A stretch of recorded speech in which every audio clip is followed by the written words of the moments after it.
Ensuite, lorsque les compagnons se sont retrouvés au Saqifa, pourquoi aucun compagnon n'a choisi Ali? Et pourquoi Ali n'a jamais rien dit? Pourquoi il n'a pas dit c'est moi qui dois prendre le pouvoir après la mort du prophète Mohammed sallallahu alayhi wa sallam, car il y a tel verset, il y a tel hadith où le prophète Mohammed sallallahu alayhi wa sallam dit ceci, il y a tel verset où Allah subhanahu wa ta'ala dit cela. Pourquoi n'a-t-il pas dit vous avez falsifié les écritures? Pourquoi n'a-t-il pas dit cela? Apportez-nous une seule preuve authentique où Ali dit ces choses-là. Ça n'existe pas.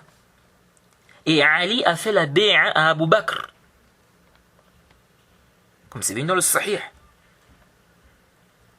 Quand on leur demande pourquoi Ali a fait la bay'a à Abu Bakr, s'ils savaient que c'est lui que le prophète a choisi, donc c'est lui qui devait être dirigeant après le prophète Mohammed sallallahu alayhi wa sallam, pourquoi a-t-il fait la bay'a à Abu Bakr? Donc il a contredit les textes aussi. Donc si on suit ce que vous dites, on va dire qu'il a contredit les textes. Parce que s'il sait que c'est lui qui a été choisi, le prophète a dit cela, mais pourquoi il a fait la bay'a à Abu Bakr?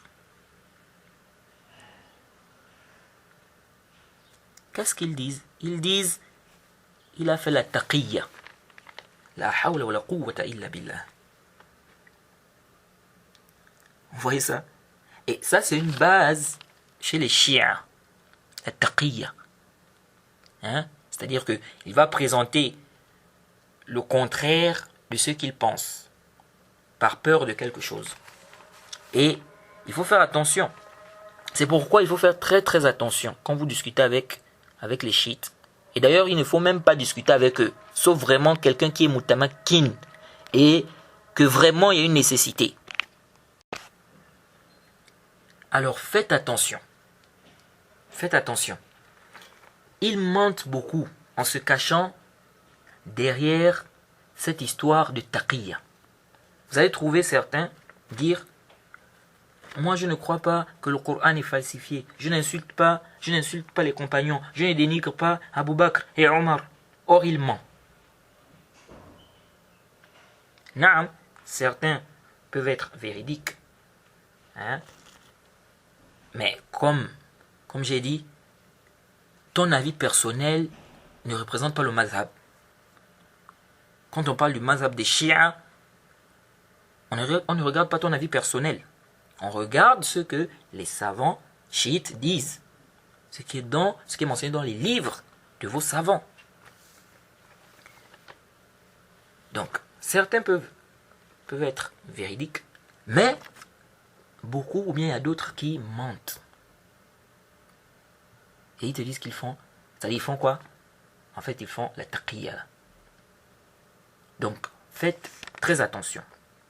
Donc, ils disent que Ali a fait la taqiyya. Ça, c'est un mensonge. Où est le dalil? Où est la preuve? La preuve de ça, c'est où? Certains, parmi les chiites, à cause de leur ignorance et leur passion, disent que Ali n'a même pas fait la bay'a à Abu Bakr. Chouf le jahl. Regarde l'ignorance. Ali ibn Abi Talib, radiallahu anhu, a bel et bien fait la bay'a à Abu Bakr. Comme c'est venu dans le Sahih al-Bukhari, numéro 3998, et de manière claire dans le Sahih Muslim, numéro 1759, Ali a clairement fait la bay'a à Abu Bakr. Par contre, il est dit que Ali a retardé sa bay'a à Abu Bakr.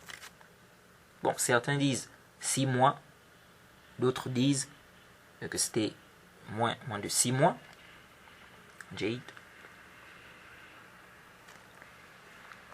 Et donc, que l'on dise, de toute façon, que l'on dise que c'est authentique ou pas, Jade, donc il a retardé de 6 mois ou un peu moins. Que l'on dise cela. Jade, que ce qui est authentique, c'est 6 mois ou bien moins de cela, que l'on dise cela, toujours est-il que Ali ibn Abi Talib a fait la bay'a à Abu Bakr. Il a fait la bay'a à Abu Bakr. Et les preuves sont là. Jade. Donc, ce qu'on peut dire, c'est peut-être de dire, ce qu'on peut dire, c'est ce que certains savants ont eu à dire, c'est qu'il a retardé. Mais dire qu'il n'a pas fait la bay'a, ça c'est un mensonge. C'est faux. C'est même un gros mensonge. Maintenant, des savants tels que Ibn Hajar, Nawawi, ont expliqué la raison du retard. C'est-à-dire pourquoi Ali a retardé sa bay'a. Dans l'explication du Sahih Muslim de l'imam Nawawi, il a fait comprendre que Ali a vu qu'on devait le consulter quand même.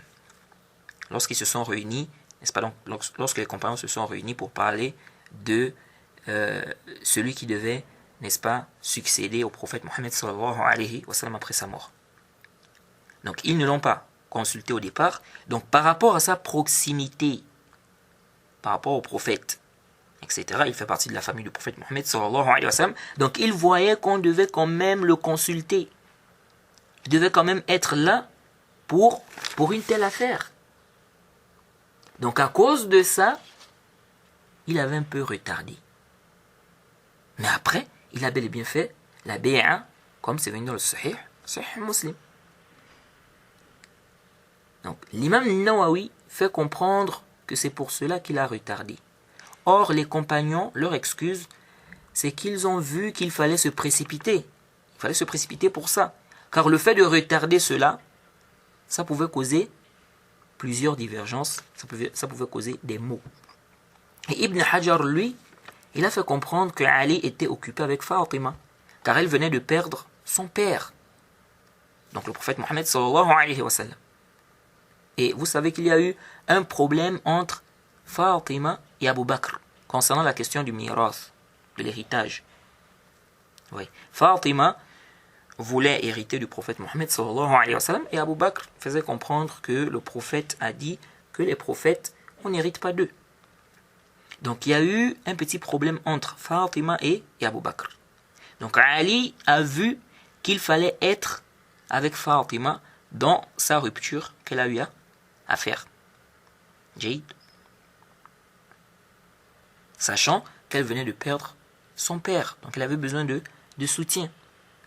Elle avait besoin de soutien. Donc voilà en gros ce qu'Ibn Hajar a fait comprendre. Dans tous les cas, que l'on dise ça ou ça, Ali a fait la bay'a à Abu Bakr. Donc dire qu'il n'a pas fait la bay'a à Abu Bakr, c'est un pur mensonge. C'est un pur mensonge. Nous demandons aux chiites, où est le dalil, où est la preuve sur la question du imama? Où est la preuve sur la question du imama? Où est le dalil du Coran et de la sunna authentique sur cela? Il n'y a aucun dalil. Il n'y a aucune preuve. Jade. Alors on va s'arrêter ici pour ce cours. Mais avant de terminer, j'aimerais rappeler deux choses. La première, lorsqu'on a expliqué que Abu Bakr et Omar ont mis Muawiyah dirigeant, pour Abu Bakr, c'était dirigeant d'un jaysh, c'est-à-dire d'une armée, si on peut le dire ainsi. Et aussi, concernant le hadith, donc la deuxième chose, c'est concernant le hadith où le prophète Mohammed sallallahu alayhi wa sallam a dit: faites-moi le serment d'allégeance que vous n'allez pas, donc le serment d'allégeance que vous n'allez rien associer à Allah. Faites-moi le serment d'allégeance que vous n'allez rien associer à Allah. Wala taznu. On a dit et que vous n'allez pas forniquer. En fait, wala taznu, on peut comprendre ça de manière générale. C'est-à-dire que que vous n'allez pas forniquer, que vous n'allez pas commettre l'adultère. Parce que le zina, on peut comprendre cela d'une façon plus générale. Donc, ça peut englober la question de la fornication, comme ça peut englober la question de l'adultère. Donc, il faut comprendre ça dans son sens général. Donc, vous n'allez pas forniquer ni commettre l'adultère.